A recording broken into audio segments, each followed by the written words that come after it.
Very welcome to the fourth in the series of webinars being brought to you by Laois Offaly Education and Training Board, all around the theme of future-proof your business.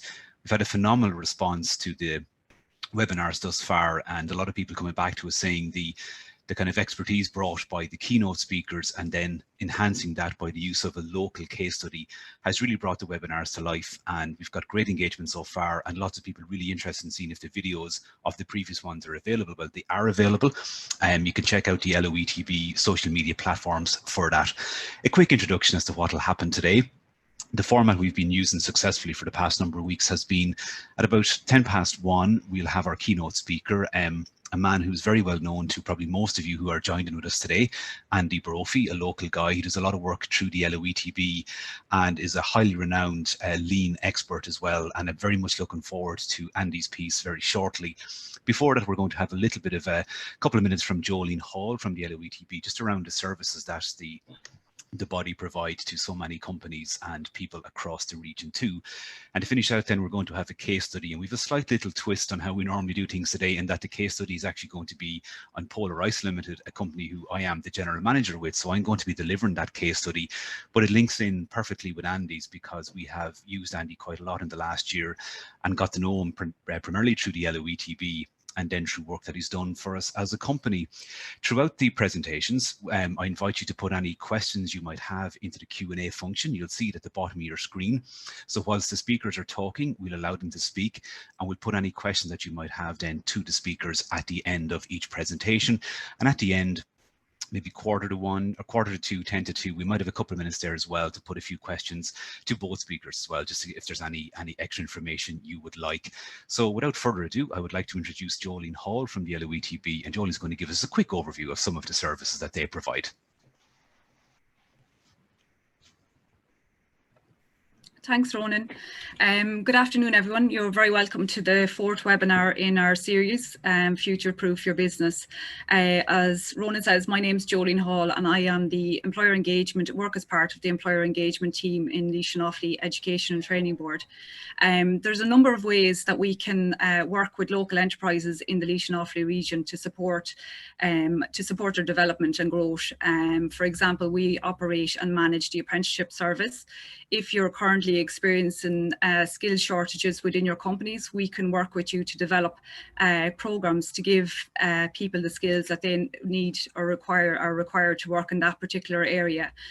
We also offer free training for employees to upskill them and to reskill them to meet the challenges that companies are currently facing. And this training is free and available to employees in the Laois and Offaly area. As part of the webinar series, the aim of it really is to provide practical advice and tips on how to maybe introduce or improve digitalisation within your own company. And this may include getting your business online to increase sales. It could be looking at maybe some of your current processes that are, and looking at the automation of those processes. It's looking at how to improve your customer and your user experience and cyber security. As Ronan says, we're joined today by Andy Brophy, and Andy has done a lot of work with ourselves in Laois and Offaly ETB over the past number of years. And Andy today will talk about effective communication, creating a positive culture within organisations, and looking at processes within those organisations and how to eliminate processes that don't add value to the customer. So without further ado, I'll pass it back on to you, Ronan. Thank you. Many thanks, Jolene. And given that I'm going to be doing the case study later, Jolene is actually going to facilitate the question and answer session after Andy's piece and at the end as well. Full confidence in her, there won't be a bother on her. Well done, Jolene. So look, without further ado, I'd like to introduce Andy, and he's a man who needs little introduction to many people, but for those of you who mightn't be familiar with Andy and his work, Andy is a lean and innovation improvement advisor. He's been working in the lean field for at least 20 years now with a diverse range of organizations, including manufacturing, construction, government, services, businesses, online, software development, and hospitals, and many, many more beyond that. It's a growing list of companies that he works for. He's a professional engineer. He holds a B.Eng in manufacturing, and he holds a first-class MSc in lean operations from Cardiff University. He's also a Six Sigma black belt. He was certified in that a number of years ago. In May 2010, he published a co-authored book, Innovative Lean, with John Bicino of the Lean Enterprise Research Centre. And it's a book as well that is definitely worth getting your hands on and having a read of. So I'd like to pass you over now to Andy. Andy, you've about 20 minutes to kind of take us through your presentation, and I say we can put any questions towards you then at the end of that. Thank you. That's great. Thanks, Ronan. Are the slide, am I sharing my screen, guys? You are, Andy. Yes, we can see it. Perfect. Okay, guys, so I'm going to take you through an introduction to lean management. The quote from W. Edward Deming, I think, captures well the mindset of lean. So great potential. The greatest waste is failure to use the abilities of all our people in organizations and the contributions that people have to make. Ronan has given the introduction, so I can move to the first slide here.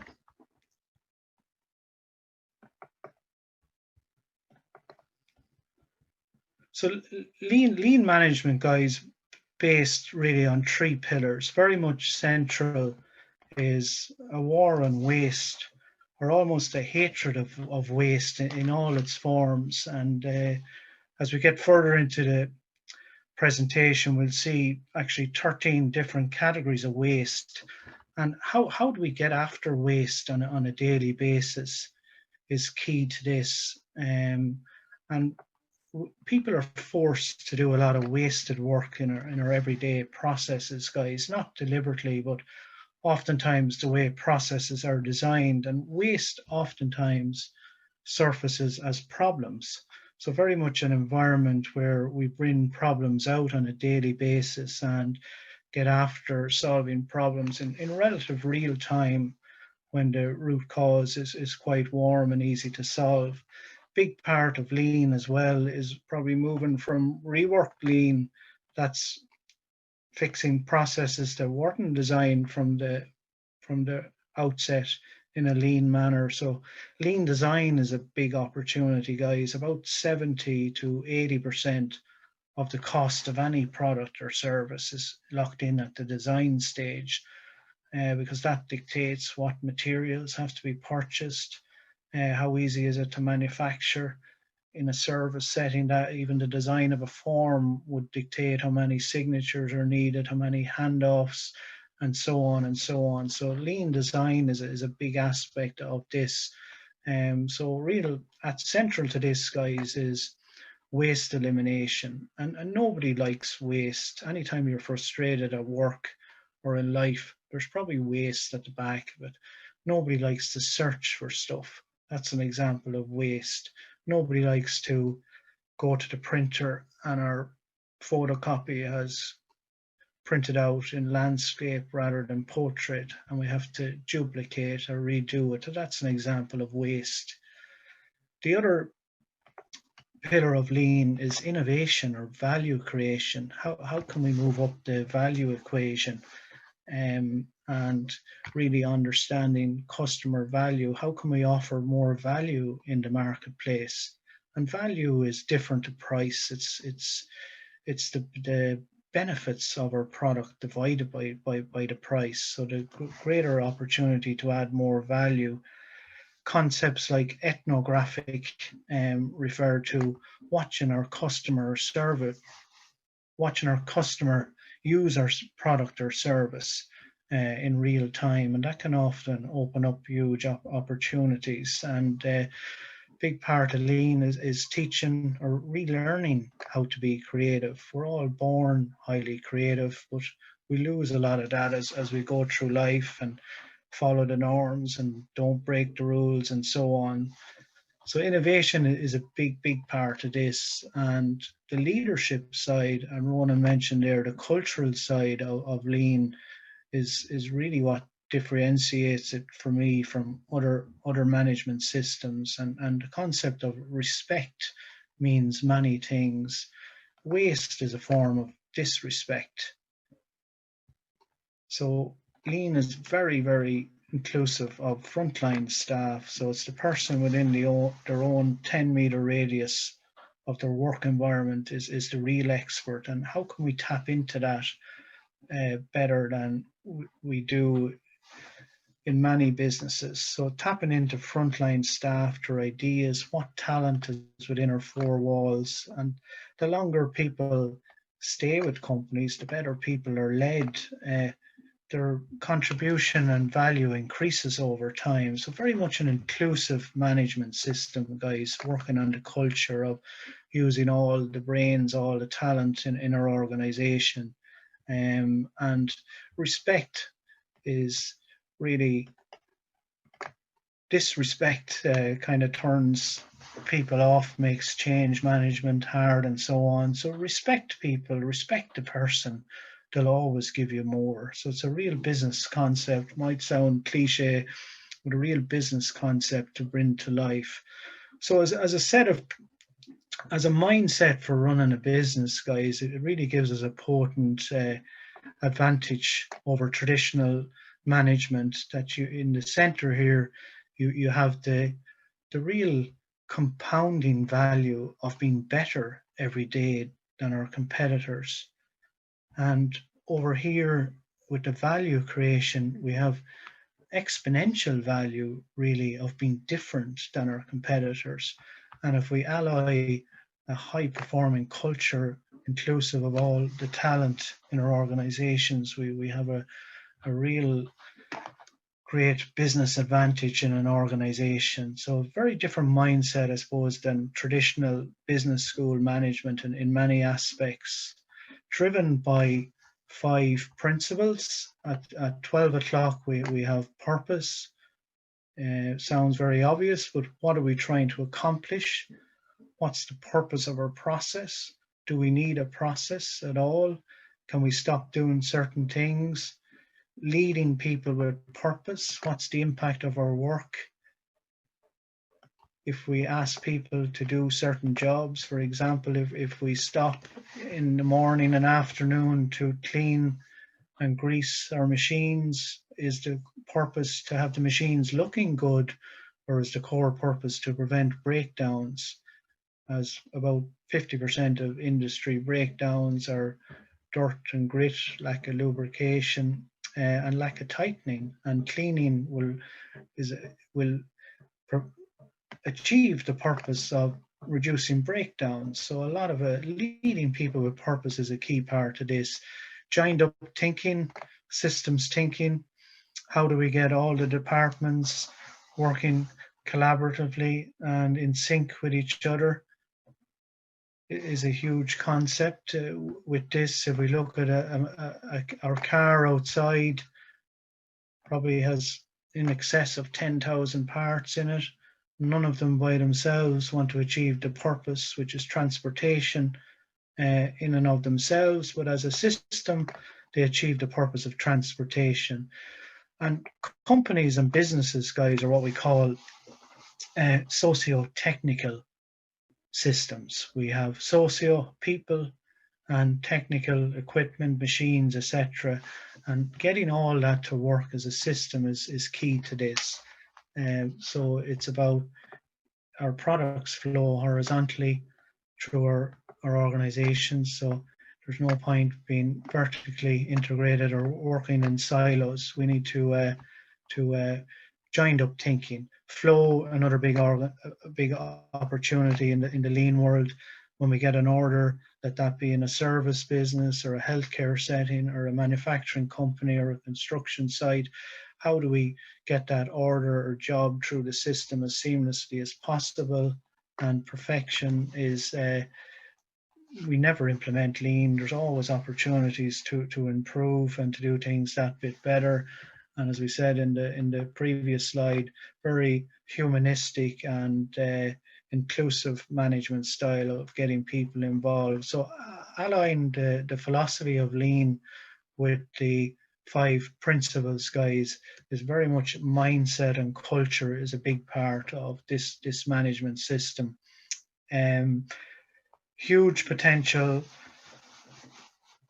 transformations are possible in businesses over time, guys. This is a journey. You can get big gains in year 1, but it's a journey really without an end. Companies that start this are actually accelerating and speeding up with their improvement potential as they gain more and more expertise over the years. And some companies in the Laois Offaly region can report dramatic transformation of their business, not only in terms of employee engagement using international Gallup Q12 survey, but one company has over 6,000 frontline staff ideas implemented, lead times dramatically reduced on pre-lean performance levels, on-time deliveries at world-class levels, great potential to increase what we call floor utilization in factories, what's actually value-add footprints, better layouts of equipment, reductions in work in progress, quality, using concepts like total productive maintenance to improve our machines, availability and so on, reductions in changeover time. So very high figures there, guys, but over time it's incremental compounding impact of these really can transform a business in any setting. For employees on the front lines, lots of benefits in terms of making the workplace physically safer by using principles like workplace organization or 5S to improve the layout of the workplace, etc. Psychological safety is another form of safety that's fostered through lean transformations, in terms of it's safe to say we want to hear about problems every day, we want to bring problems out into the surface and solve them, reducing wasted work. People inherently know when we're not having a smooth day, when something's not working out for us, or we can't find the information that we need, or we need to do a job over again. Big increases in staff engagement. People like to see a sense of progress. It's one big intrinsic motivator. Very big on recognition, and multiple forms of recognition in terms of engaging people and appreciating work that's well done.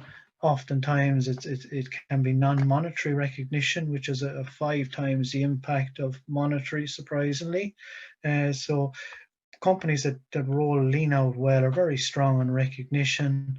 We like to feel in on things. Communication is greatly enhanced through visually managed work sites.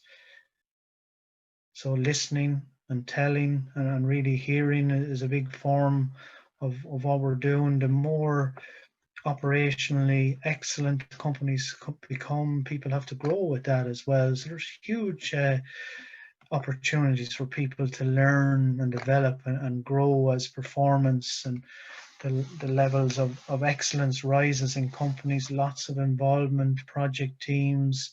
Jolene will talk about some of the lean qualifications and offerings from LOETB in terms of green belt and so on. Job security is a huge one, especially at the moment in a lot of industries that are very hard hit at the moment. Two-way respect we talked about. So there's a lot of benefits in this for frontline staff as well, guys. So just going back to our initial pillars quickly.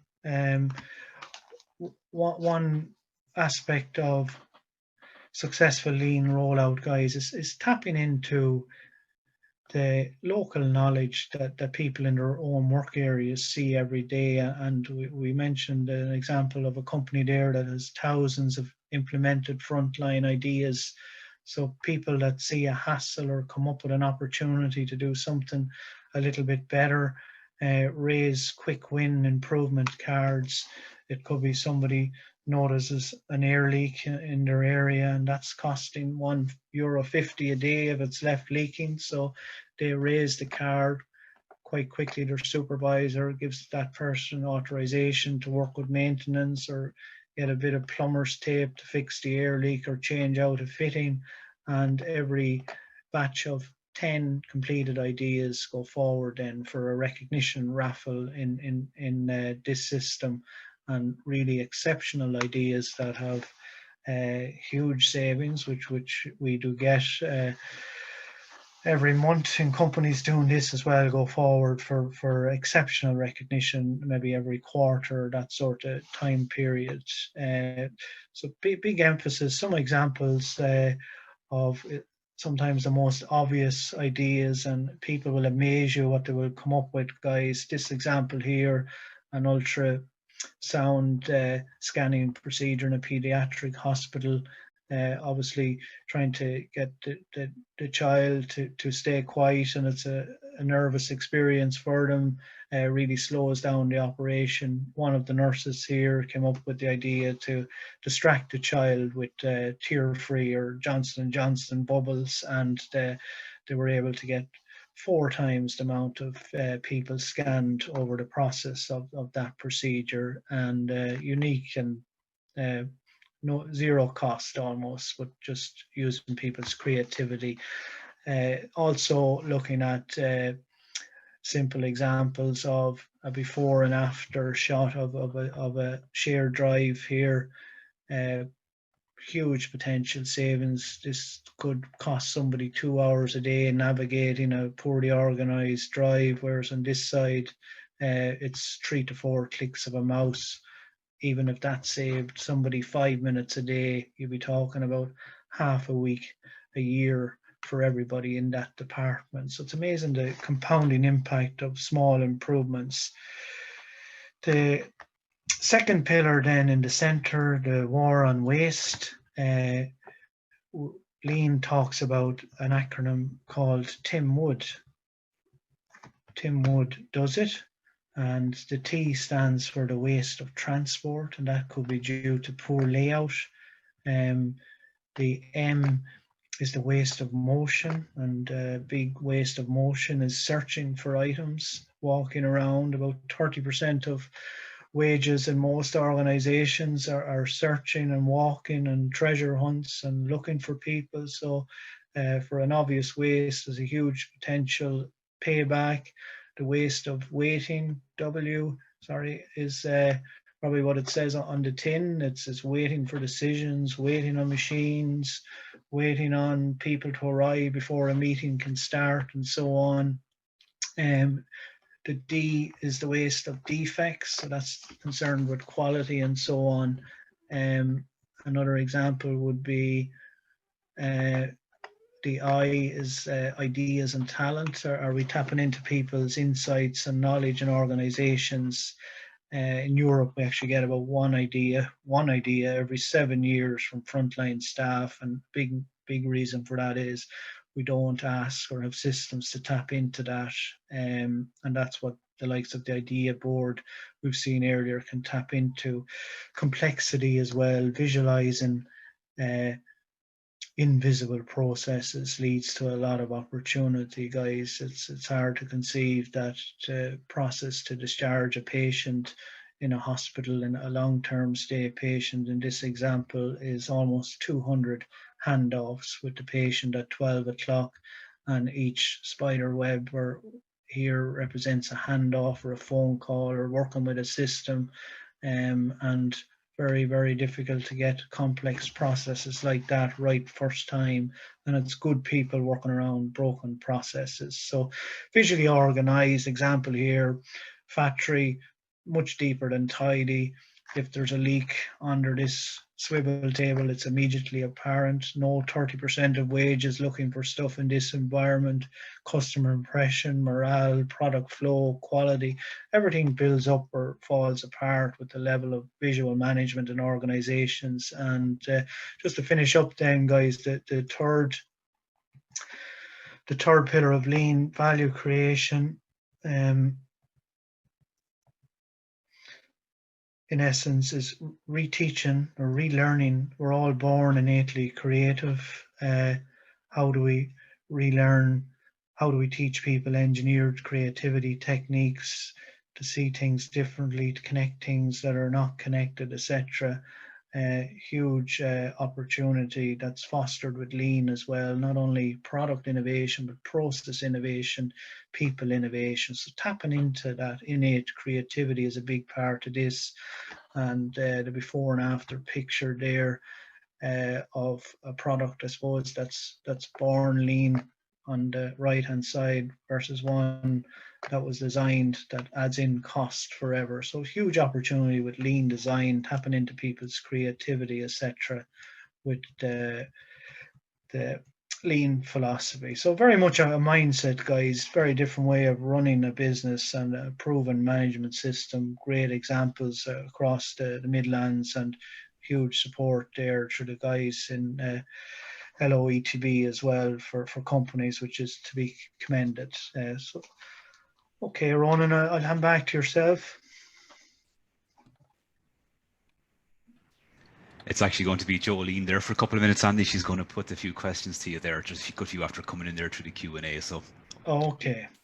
Perfect. Thanks, Ronan. Thanks a million, Andy, for that very insightful overview of lean. And as I say, look, we've been working with Andy over the last number of years with a number of companies, and they've really seen the benefits of lean in terms of, you know, reducing waste, creating that positive culture within organisations. So just, Andy, I have a few questions that have come in there through the Q&A. So you talk a lot about lean philosophy and respect for people, and that people are assets, not resources. How do you create that positive culture within an organisation? I think respect is a starting point. People are love the involvement piece of this. Sometimes the biggest recognition is to be listened to see your ideas used. People spend half their waking life in the workplace, and everybody runs their own homes, and they like to be involved to contribute to different ways of doing things. It's credibility, it's improving the physical environment, and it creates a pull for other areas to get involved as well. And there's a big growth aspect to it as well, Jolene. There's different levels of expertise, from white to yellow to green to black belts, that are very marketable progressive skills that people like to get involved in as well. Okay, thanks a million, Andy. And just in terms of, I suppose, when we think of lean in general, I suppose we typically look at the manufacturing sector, Toyota, for example. Is this something that can be implemented across other services? And how easy or difficult is that to implement? Yeah, up to probably 10 years ago, it was very much lean manufacturing was the terminology, and was seen as something that actually originated in farming way back, and then the car industry. Huge growth into all sectors over the last 10 years. The word manufacturing has largely been dropped now, and it's lean management. And we're starting to, for example, 60% of construction site costs are preventable or would be classified in theory as waste, and a huge proportion of that can be removed. Likewise, in hospitality, lean healthcare is a big growth area, not only in terms of costs but quality and better outcomes. So everything in life is a process. In other words, it's just one step after the other. Doing your shopping or going out to work in the morning, if you were to map it out, it's just one step after the other. And generally there's always about 4 times as much work in anything that we would even conceive at the outset. So it's harder in services because you're dealing with the invisible, whereas you can see stuff moving around a production site or a construction site. But in services, you're trying to visualize the invisible, and there's actually more opportunity in services. And every manufacturing company has multiple service sides as well. Let that be your office, your sales, your marketing, and so on. Okay, Thanks, Andy. And I suppose actually one of the ones that you would have done recently was working actually in the hospitality sector, and they had, I suppose, employees on board where they worked on implementing lean, I suppose, across a number of different departments, which worked really well. So from the office space employees to frontline staff to accommodation. So that worked really well. Just another question, Andy. In terms of lean, I suppose people, might fear that if they introduce lean, that that could result in maybe loss of jobs, and there can be a fear and anxiety around it. How do you overcome that? Yeah, it's even the term lean is an unfortunate term in many ways. There was a guy called John Krafik from MIT in 1987, I think, coined the term lean, and the kind of differently, because that can mean it's about efficiency, headcount reduction.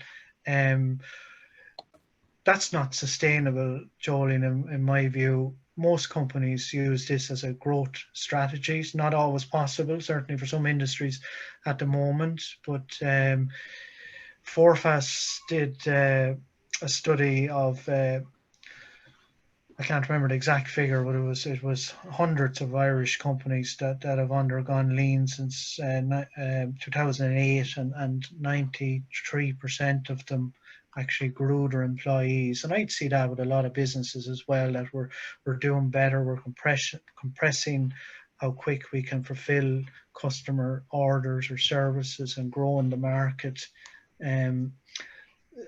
So it's there's always more work to be done in companies as well. If we do free up a staff in one area, we can resource or redeploy in different areas. So it's probably good to guarantee no job losses if we can at all at the outset of this, and use it as a growth strategy.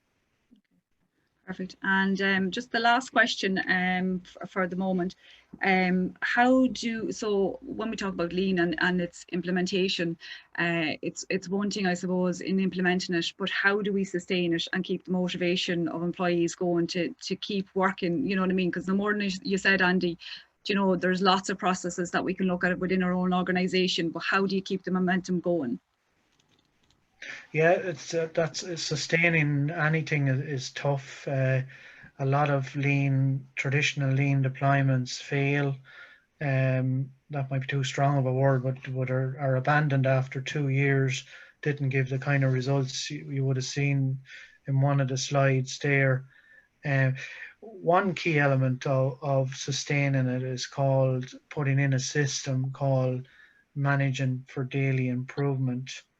And then that's 4 elements, where you have leader routines that are focused on change and proactive, working on the business rather than all the time in it, activities, measuring daily stand-ups. So the managing for daily improvement system is a big part of that. And generally the best way to sustain anything is keep on improving, because there's a concept called entropy that pulls everything in life back. We're all getting older. That's entropy. Don't service your car for 2 years. That's entropy. The same with our businesses. Entropy pulls everything back. So we have to keep on improvement. But the management for daily improvement system is well worth looking into to keep this not only sustaining but growing all the time. Perfect, Andy. And Andy, that's great. Thanks a million. We might have a couple of more questions at the end. So next we're going to, I'm just going to introduce Ronan Barry.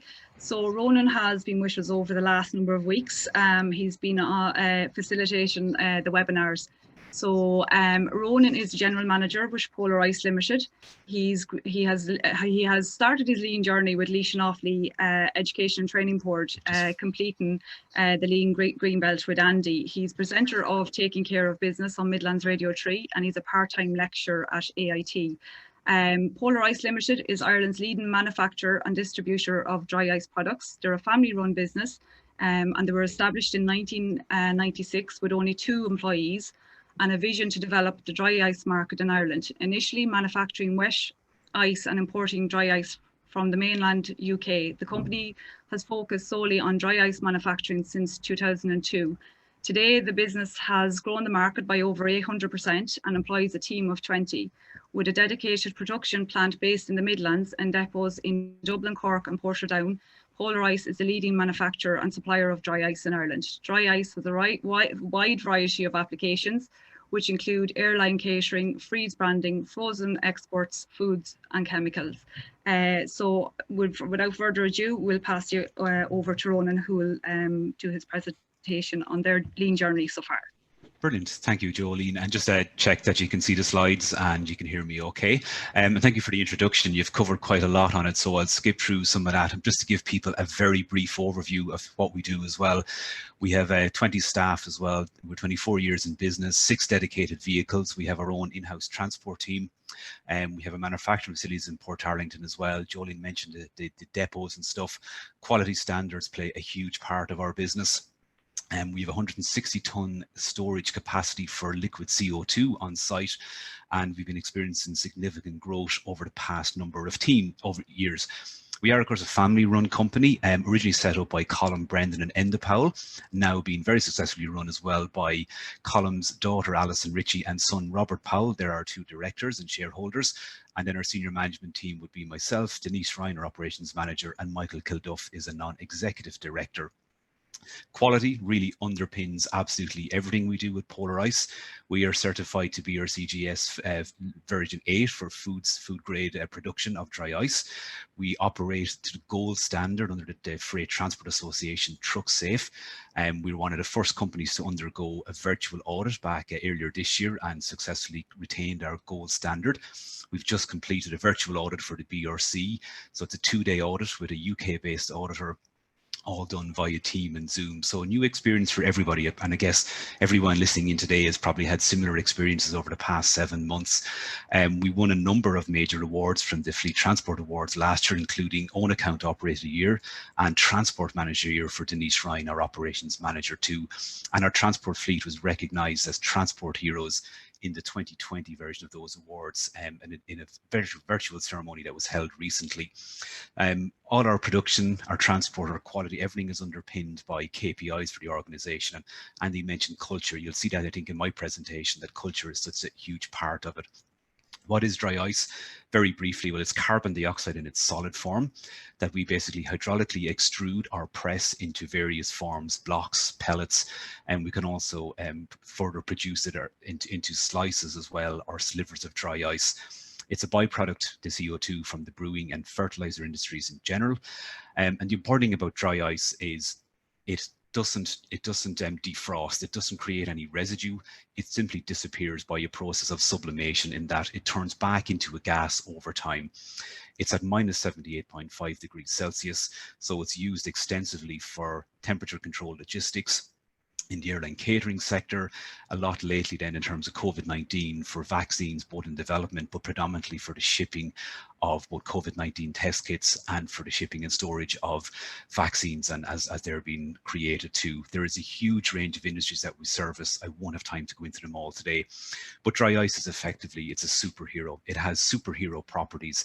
The temperature it's at, it stays at that temperature even as it sublimates. So if you have a piece of dry ice and it reduces in volume by 50%, you still get that minus 78.6 degrees Celsius in the remaining part of it. And that's what makes it such a superhero for transport and for logistics as well. It has many other industrial uses too, but you can, my contact details are at the end of the slide. If you'd like to find out more about those, just give me an email at any stage. So to take us through the lean journey that we've had in Polar Ice, it really began in October last year. Myself and Alison Ritchie, our MD, we undertook the Lean Greenbelt course delivered by the LOETB and of course by Andy as well. And we had finished the course, we had developed our A3s and lots of great ideas. And then the pandemic hit. I think like a lot of businesses, the first couple of months, you're kind of trying to draw breath and see, right, what's happening, how long might this last, and what are we going to do about it. So we started making kind of tentative steps into the visual management system and trying to see how we bring lean into the company. So we really took the mantle up again back in June, July then this year. Working from home, it really forced us to reimagine how we do business. We again got in touch with the LOETB. Some of us did leading remote teams and remote working courses as well. And then we used a productivity challenge voucher issued by the local enterprise office. So we got Andy back in, albeit virtually. And we took 7 employees and we've trained them now to a lean yellow belt status. And we split them into 3 different teams, but there were people from different sections, so management, production, and from our transport team as well. So the transport team, they were going to focus on the new layout because we had acquired the site next door to us and we have since started leveling that site. So in order to get the input from the ground, the ideas from the people who were doing it on a daily basis, the transport team looked at the layout of the new site, how a new yard should look, how it might look, what the best case scenario might be, and how then we can best utilize our existing building. The second team looked at Lean 5S and just things like productivity, how we can even improve productivity and output, and these small scale changes that we can make that can lead to larger scale savings and ultimately, as Andy kept saying as well, generating more value for your customer. Team 3 then looked at overall equipment effectiveness, OEE, and process mapping. I think that'll be a particular relevance today when we talk about digitalisation and transformation as well. So very briefly, just to look at what the transport team did, they took a sketch, they created drawings of the existing buildings, and they developed a number of options for what they felt would be a great layout for the new yard, down to actually meeting each other, standing together, and actually thinking out and measuring how the trucks might move around the yard, exactly what we need in terms of refueling, truck washing, storage of spare parts for the transport fleet, how their operations, how to pick up dockets, how to return paperwork, everything. They factored all that in. And one of the team members at the time actually built us a Lego model of what the new building could look like beside it. And it really brings home the thing of that visual piece as well. Bring it up, let people see it, let them get a feel for what it might look like. And it allowed people, I think, to walk through the potential to propose new building and the new sites and stuff like that. So, and it was a bit of fun too. It was great excitement and anticipation when that team member Mark revealed his Lego model. But they also looked at things like the inventory for the logistics department. So again, to reduce the time lost for people just looking for bulbs. So now the guys don't have to ring the transport manager and say, can I get a bulb or a mirror for a truck? We've got them in stock. They've made up their inventory list, so we can keep a minimum stock on site at all time. And then even simple things like the key box for vans and trucks to prevent the guys having to come into the office every day and to be looking for keys. All these little simple changes that make the transport team's job easier in terms of not having to be searching for things, but there's a saving there for the company as well. And what's the customer value? Well, it's eliminating the chance of somebody not being able to find a set of keys and therefore being late for a delivery. So all these things they all link back to added value for the customer as well. To take you through what Team 2 did, we looked really at the 5S and the production facility in the warehouse. So I'm going to just fly through a couple of simple examples. On the left-hand side of the screen, you'll see what we call our small order packing station. And this was pre-looking at it with a lean lens. And like probably people see in a lot of workplaces, stuff gets left aside, a bit of clutter emerges. All of a sudden, that becomes the place where that stuff lives, even though it was never meant to be there. And sometimes the key things that you need actually aren't in that hand. So by simple things, going on to, I think it was Amazon, and buying some label holders, now you see all the various dry ice and packaging labels that are there, the tools and the equipment. We whittled it down to just a bare minimum, exactly what is needed at that station. They're all there, they're all accessible. And it's that 5S message, a place for everything and everything in its place. And it's just, eliminating clutter and making it almost error-proof as well, that people can see what they need. If something is missing, then it's very easy to see that it's missing and it can be replaced. There's a kind of an overview then on the left-hand side of what that station might look like on a normal busy day beforehand. And by bringing in then some floor markings and just marking out areas and keep clear zones, it just gives that extra space for people, and it just gets people into that mindset of, right, this is what we're doing now, and it just works better for us. I've been really fascinated because anytime I have made it over to the factory, the workstation has stayed the way it's meant to be, and that's brilliant, without any major, you know, it's not given out to people, and it's the carrot rather than the stick approach, which is essential. Going a level deeper then, we looked at things like process confirmation, those daily startup tasks, the safety checks, the quality checks that our production team do every morning, to make sure that they're being done every morning and that they're an integral part of our operations, and also that they're being signed off for and accounted for. We developed a process confirmation board. It lists all the various tasks, and the person who completes it initials the box on the particular day for each task as well. Therefore, if somebody hasn't completed something, it's very obvious straight away that somebody hasn't done it, and you can actually ask and say, well, how come this is not done? And again, it kind of brings that sort of team sort of almost responsibility, that everybody's working together to make sure all those essential tasks are done on a daily basis. We got this printed out. We have it put up on our production room just as a starting point. We hope to further develop that into a bigger board in time, but it's working really well. On the right hand side, I've just put a quick image of, you can see where the guys have been filling it out as well. Simple things. We check packaging out of our stores to bring it into production for traceability. And what the guys were finding was sometimes if they ran out of packaging, they then had to go upstairs into the loft, check out more packaging, you know, so maybe taking 5-10 minutes or more out of their production time. We set up 4 boxes that contain each of the 4 different types of packaging. So when stuff is checked out from upstairs, extra packaging is left in these boxes. So if the guys run out in production, they can have it restocked within a minute. Any excess packaging that's not used during the day can be popped into those boxes and even because it's already checked out. So again, another thing that's, you know, simple, it's time saving, and it's making a huge difference for the guys as well. Setting up a forklift charging station, that's where pallet truck now lives, where it now gets charged. So if somebody's looking for it, that's where it is, rather than having to go looking through the warehouse for it as well. The red tag zone, if we do find clutter around the place, we just put it on the red tag pallet, and it's up to the person responsible for it then to get rid of it. And so again, it just tries to eliminate stuff being left around that's not needed anymore. We've developed a quick win system, and the file you'll see in the middle there, we've a QR code on it. So anybody that has a quick win, they can scan the QR code and log it via SurveyMonkey, because again, with most of us working remotely, we can then tap into SurveyMonkey and see the results of the survey. And of course, it has to be monitored then as well. So we've created this spreadsheet to keep a track of any ideas that are submitted as well. And we're going to go with a little monthly prize then for the best idea for each particular month as well. So again, just to put some incentive there and to encourage the people on the floor to come along with it.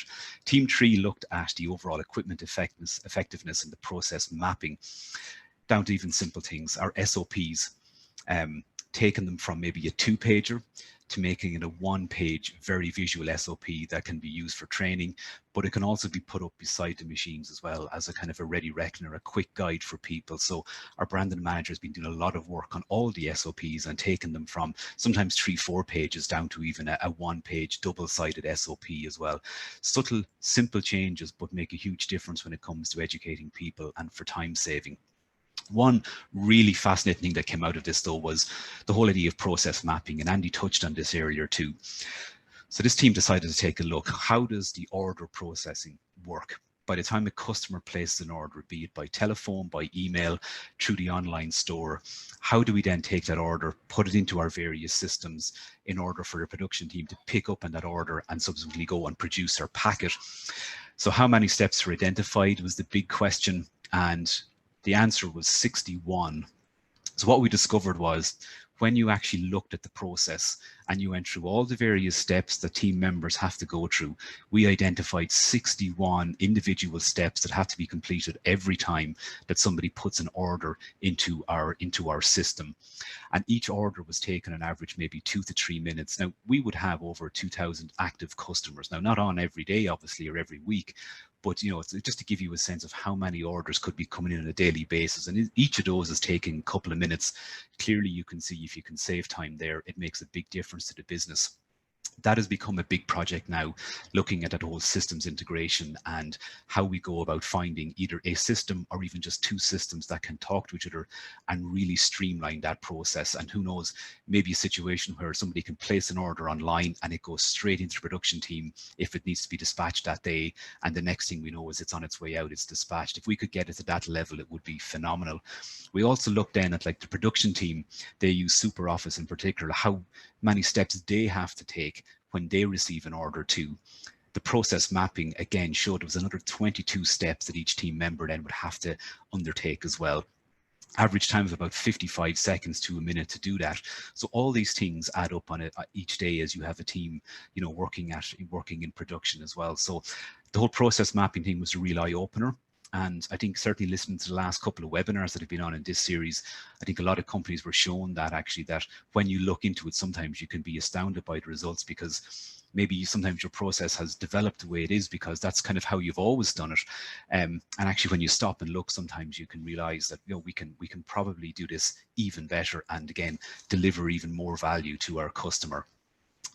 So again, this is just a quick overview of what we've been doing. My key takeaways from our lean journey so far, and Andy really hit on it at the start. Go back to the old Peter Drucker classic: culture eats strategy for breakfast. You won't deliver this without having the team on board. For us, getting the 7 people involved in the lean yellow belt training was fantastic, because you're getting ideas from the ground and from senior management and everybody in between as well. So you're getting from the people who are doing the job on the day in, day out basis, those real things that matter as well, and how you bring the team along with you and everybody and get them involved, and not to isolate people, and make sure that everybody is equally involved in the process. Leadership as well, it has to be there. It has to be from top down and bottom up as well. Everybody has to be involved, but management have to show that, and that can be an additional challenge as we all work remotely. But we have to show that too. We have built lean targets into our management objectives for the year ahead. So they're there, you know, people can see them. We all know what we're aiming towards as well. And really, I think it's to take the mindset of it's how to best get better. We have a weekly Gemba walk now where the 5S team, we meet, we look at the facility and we look at improvements. And every week we meet, we come up with another little idea, another thing that can be improved on it.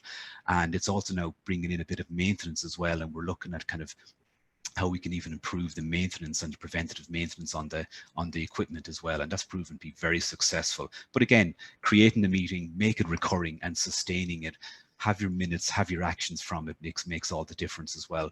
And I think people will buy in. They do buy in because people realize that there's kind of, you know, it goes way beyond just delivering the customer value or savings. People maybe can work more efficiently, more effectively, maybe spend less time in work. So there's a whole suite of knock-ons for it in around well-being, enhanced health and safety, educating. You're continuously improving and educating your staff as well. And maybe even better work-life balance could be one of the key outputs from it also. Something Andy said to us early in the course, with everything lean, it's always to remember that you're critiquing the process and you're, as opposed to criticizing a person. So to get the team on board as well and have everybody in the mindset, you know what, we're just looking at everything we do with an open mind, with a new lens, in order to make it better and make it easier for people. I think for me that was a key thing from the journey so far, that you are just critiquing the process. And everything you do must add value for your customer. That's really, they're the most important person at the end of the day. And if you can integrate lean and free up your employees to do even more value-added tasks, that's going to be a winner in my book any day. Thank you. That's a quick overview of our journey to date. My contact details are there. You'll get me on LinkedIn. And thank you so much for listening. I can take any questions there if you'd like. Thanks a million, Ronan, for that very insightful overview of Polar Ice's lean journey to date. And I think what you've provided is some good practical advice for the participants listening today, in terms of, you know, little tips in terms of everything has a place, making sure that employees have the tools and the equipment that they need, that they're not spending time kind of walking around looking for supplies and etc.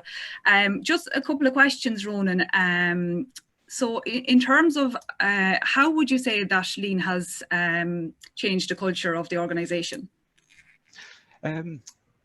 Good question. And I think like because culture is such a key thing as well, how has it changed? Well, so as part of our BRC for the food grade, we do a culture survey twice yearly too. So we can actually survey our staff in terms of like, you know, things around our process, our equipment, our proactivity in that.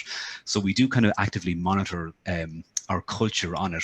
How do we get people, how do we see the improvements from the point of view of it with lean? Well, I think it's the buy-in. It's seen that people are not looking at this as just another thing that we have to do in order to improve quality. People are seeing the benefits from it. Like at the start, Andy mentioned about even cloud drives. I would imagine most people listening are probably going into their cloud and their, you know, folders are stored all over the place, and everybody has their own way of doing it. So I think every company, everybody has the opportunity to do that. But I think it's back to what I said at the end there. I think it's to always remember that you're critiquing the process. And I think when you trust that, the employees maybe already know that maybe it's the process, because they've probably already themselves identified that the way we're doing it is, well, maybe this is the way we've always done it, but there is a better way. And if you can tap into those and get their ideas on how to improve it, I think you're on to a winner then as well. The visual side of it is huge. You need to have your, you need to have your process confirmation board there that anybody walking past can see if somebody maybe hasn't completed a task, or they can see the process. Pictures, diagrams, before and after, how a workstation should look. It's all hugely important to get that overall buy-in as well. I'd say Andy Brophy would probably have a heart attack if he looked at my desktop at the moment. I'm not going to lie.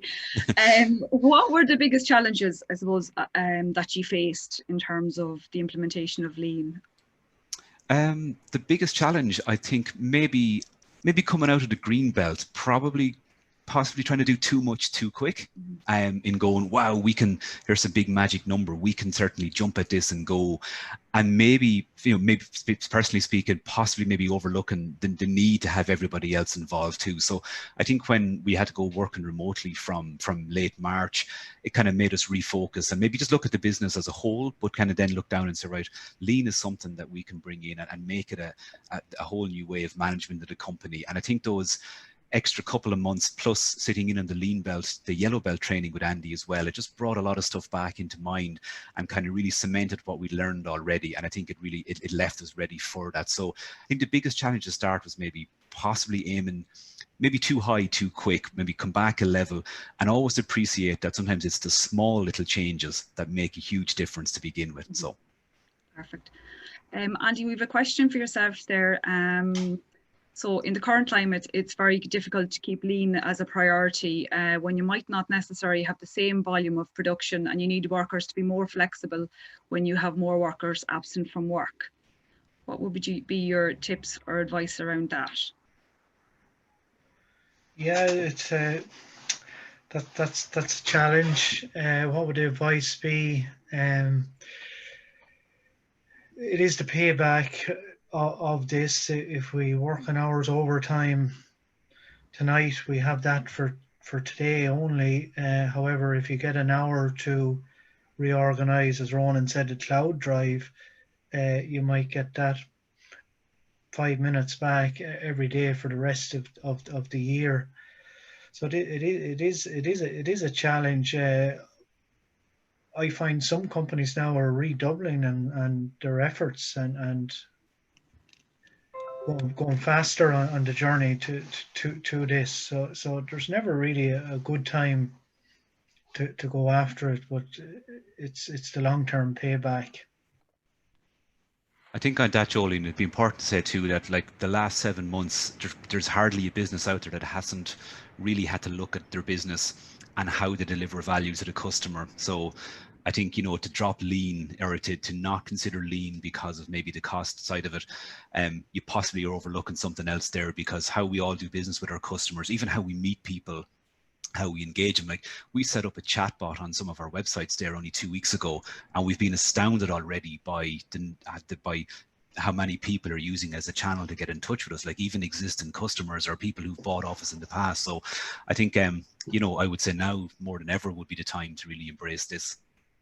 Okay, perfect. And just, I suppose, the last question, I'm just conscious of time there as well. So in terms of getting started, what is a good starting point? I know, as you said, Ronan, do you know what I mean? Sometimes you can go too big, too quick. but what would what is a good starting point? So that for me or Andy? Yeah, either or.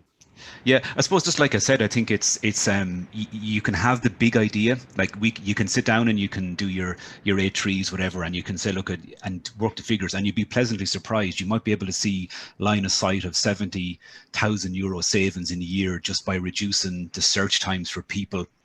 But I suppose to do that, if you walk out and say, right, we're going to reduce your search time, this is what we're going to do, you're probably destined to fail on it. So I think when you try to bring people in and you start looking at a good idea system, and people start realizing that I can actually, put an idea towards somebody else or share an idea, the next thing it's done and people are seeing the benefits of it, you're building up then towards working towards the bigger picture. So I think definitely the management or your lean leader needs to have a sight on the end goal, the big kind of hairy audacious goal at the end of it all, and you need your people there. So like there's nobody working for you that cannot give you a couple of ideas straight away on how to make little improvements. And sometimes you have to empower people to speak up as well, because they might be afraid to say it because, well, this is how I inherited the system, this is what I should do. So I think I think it's not to dismiss the smaller ideas. Perfect. Okay, thanks a million, Ronan. And just to finish off for myself, just on screen there at the moment, we will be our next Lean Management Greenbelt programme, which Andy will be delivering, will start on Friday the 6th of November. So if there's anybody who is interested in registering for the programme, my contact details is there and my contact email address. Ronan, I'll pass back to you. Thanks a million. No bother. Thank you, Jolene. Well done as well. And many thanks, Andy. As always, it's been a pleasure to work with you and to listen to you speak as well. And I think for anybody listening, certainly me starting the lean journey, I always felt this is going to be very statistical and very analytical. And whilst that is there with it, Andy has just a fantastic way of bringing it right back down to the culture and getting people engaged. And I think lean is much more than that as well. And it's the way forward. And you'll see that the best companies are doing it and using lean management at the minute. So thank you all for joining us today. We've had a huge number of enrollments today, and it's great to see that the series is really gaining momentum. Sadly, it comes to an end next week. I'm going to say this round comes to an end next week. So on Wednesday of next week, that's the 21st of October, the topic will be how to measure business success. So over the last couple of weeks, a lot of us have spoken about the various things you can do to improve your business. You also have to measure that as well. So how to measure business success. The keynote speaker is going to be Muriel Foley, and the case study next week will be by Holly Breen of Honest Roots. I'm very aware it's 2 o'clock now. I think it's time to say goodbye to you all. I'm looking forward to seeing you all next Wednesday.